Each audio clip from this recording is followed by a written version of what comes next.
আৰু এতিয়া এনেকৈ সমস্ত ঘটনা পোহৰলৈ আহিছে যে কিমানটা ঘটনা জড়িত হৈ আছিল। পৰৱৰ্তী খবৰলৈ আগবাঢ়িম। বকৰি ঈদলৈ মাজতে মাথো এটা দিন আছে আৰু ৰাজ্যজুৰি ইছলাম ধৰ্মীয় লোকসকলৰ মাজত এতিয়া চলিছে ঈদৰ ব্যাপক প্ৰস্তুতি। কিন্তু ইয়াৰ মাজতে ধুবুৰী জিলাৰ ছাগলী বজাৰত লাগিছে জুই। চৰকাৰ আৰু জিলা প্ৰশাসনৰ কঠোৰ নিৰ্দেশনাৰ পিছতো এইবাৰ জিলাখনৰ জামে মছজিদ কমিটি, ঈদগাহ কমিটি তথা মুছলিম সমাজে গৰু কুৰবানী সম্পূৰ্ণৰূপে বন্ধ ৰখাৰ আহ্বান জনাইছিল, যাৰ বাবে ৰাইজে কুৰবানীৰ বাবে ছাগলীকে বাছি লৈছে। এতিয়া ইয়াৰ ফলত গ্ৰাহকে গৰুৰ পৰিৱৰ্তে ছাগলী কিনিবলৈ বজাৰত ভিৰ কৰিছে। কিন্তু এই সুযোগতে ছাগলী ব্যৱসায়ীসকলে অনিয়ন্ত্ৰিতভাৱে বৃদ্ধি কৰিছে ছাগলীৰ দাম। দুগুণ তিনিগুণকৈ বেছি দামত এতিয়া ছাগলী কিনিবলৈ বাধ্য হৈছে সাধাৰণ গ্ৰাহক। ধুবুৰী জিলা প্ৰশাসন আৰু মছজিদ কমিটিসমূহৰ সিদ্ধান্তক আদৰণি জনাইছে যদিও এইদৰে বজাৰত ছাগলীৰ মূল্য বৃদ্ধি হোৱা কাৰ্যই সৰ্বসাধাৰণক বিপাঙতো পেলাইছে। হাতীদৰা বজাৰত দেখা গৈছে আজি ছাগলীৰ বজাৰ বহিছে আৰু সেই দৃশ্য মই দেখিবলৈ মই যত্ন কৰিছোঁ। কেইবাদিন পূৰ্বে ধুবুৰী জিলা প্ৰশাসনে যেতিয়া কঠোৰ নিৰ্দেশনা জাৰি কৰিছিল তাৰপিছতে দেখা গৈছিলে হাতীদৰা জামে মছজিদৰ তৰফৰ পৰা এক এলান জাৰি কৰা হৈছিলে যে আচলতে এইবেলি যাতে চৰকাৰৰ যি নিৰ্দেশনা এই নিৰ্দেশনাৰ প্ৰতি সন্মান জনাই কোনেও যাতে গৰু কুৰবানী নিদিয়ে, যিহেতু এইটো বকৰি ঈদ, কুৰবানী দিবই লাগিব, মানুহে দিবই, যাৰ কাৰণে ছাগলী বা আন যি হালাল জীৱ জন্তু আছে সেয়া দিবলৈ নিৰ্দেশ দিয়া হৈছিলে মছজিদ কমিটিৰ ফালৰ পৰা বা মুছলিম সমাজৰ ফালৰ পৰা। তাৰপিছতে দেখা গৈছে আজিৰ এই বজাৰখনত প্ৰায় 400-500 যি ছাগলী, এই ছাগলী দেখা গৈছে। আৰু আইনৰ প্ৰতি সঁহাৰি জনাই আমি এটা অঞ্চলৰ ৰাইজে চাবলৈ পাইছে আপোনালোকে যে এই গৰুহাটীত আজি ছাগলী বজাৰ হৈ আছে আৰু ইয়াৰ এটা প্ৰব্লেম হৈ আছে, যিহেতু গৰু সম্পূৰ্ণভাৱে বন্ধ কৰা হৈছে, যাৰ পৰিপ্ৰেক্ষিতত ছাগলী বিভিন্ন অঞ্চলৰ পৰা মানুহ ছাগলী বিক্ৰী কৰিবলৈ আনিছে আৰু গ্ৰাহকো ভিৰ কৰিছে। কিন্তু গ্ৰাহকৰ কাৰণে অলপ অসুবিধা হৈ আছে, ছাগলী বজাৰটো অলপ হাই হোৱাৰ কাৰণে বিৰাট প্ৰব্লেম হৈ আছে।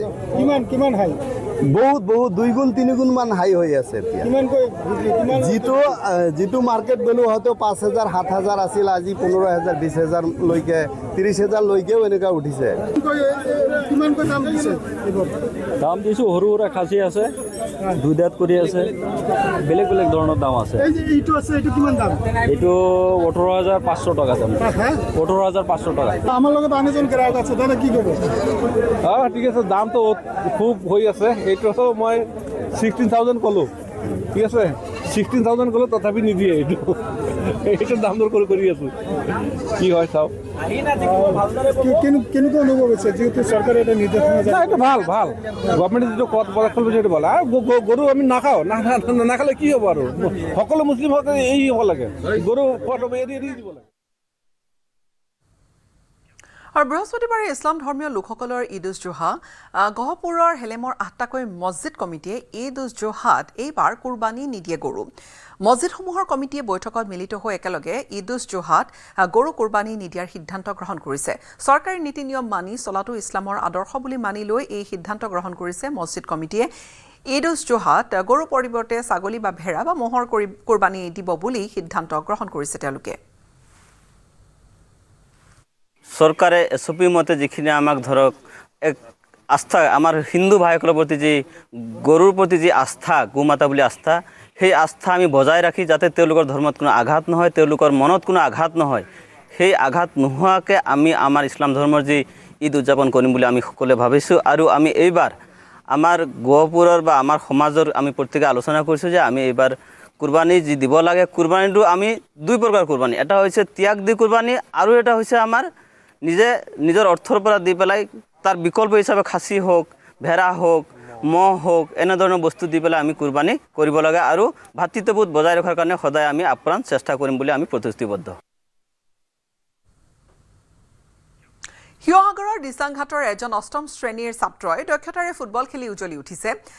চাইব আফৰাজ আলী নামৰ এই ছাত্ৰজনে ফুটবল খেলত দেখুওৱা দক্ষতাৰ বাবে ৰিলায়েন্স ফাউণ্ডেশ্যন য়াং চেম্পছত চমুকৈ RFYC লৈ তেওঁ নিৰ্বাচিত হৈছে। শ্বাহাদত আলী আৰু পাৰবিন চুলতানাৰ পুত্ৰ চাইব আফৰাজ আলীয়ে 4 জুনত মুম্বাইত ৰিলায়েন্স ফাউণ্ডেশ্যন য়াং চেম্পছত যোগদান কৰিব। 6 বছৰৰ বাবে চুক্তিবদ্ধ হোৱা চাইব আফৰাজৰ পঢ়া শুনাৰ পৰা আদি কৰি সকলোখিনি দায়িত্ব ল'ব ৰিলায়েন্স ফাউণ্ডেশ্যন য়াং চেম্পছে। RFYC লৈ নিৰ্বাচিত হোৱাত উৎফুল্লিত হৈ পৰিছে পিতৃ মাতৃৰ লগতে প্ৰশিক্ষকসকল।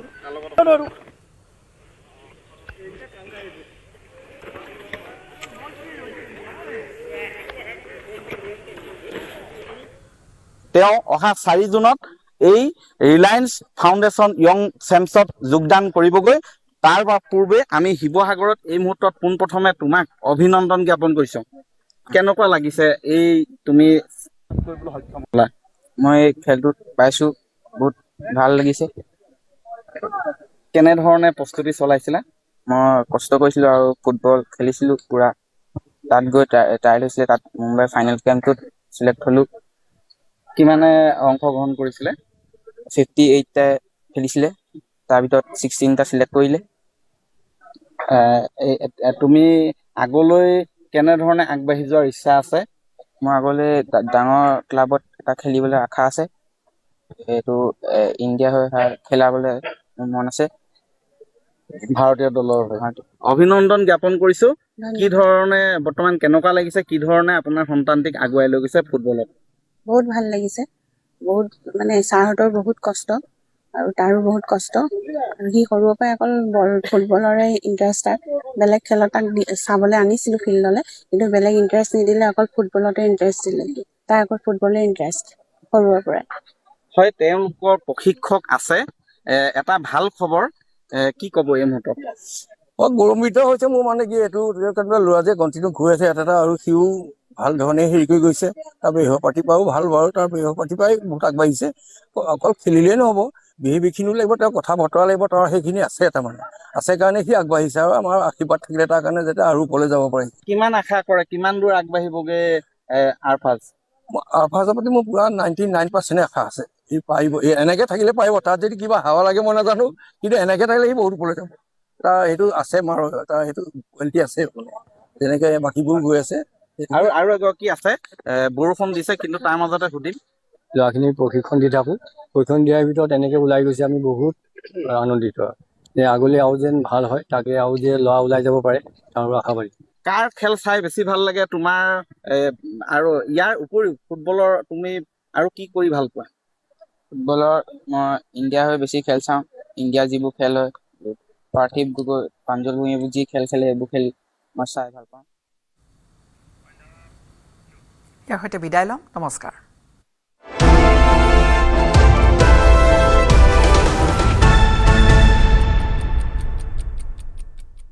अक्कर बक्कर बम्बे बो ঘৰত কোনটো টিএমটি লগাইছে? माइथन स्टील আপোনাৰ ওপৰত ট্ৰাষ্ট কৰিব পাৰি। ओके ষ্ট্ৰং মানে মাইথান ষ্টীল। সদনত উত্থাপন হ'ল সম নাগৰিক সংহিতা বিধেয়ক। সম নাগৰিক সংহিতাৰ বিৰোধিতা কংগ্ৰেছৰ।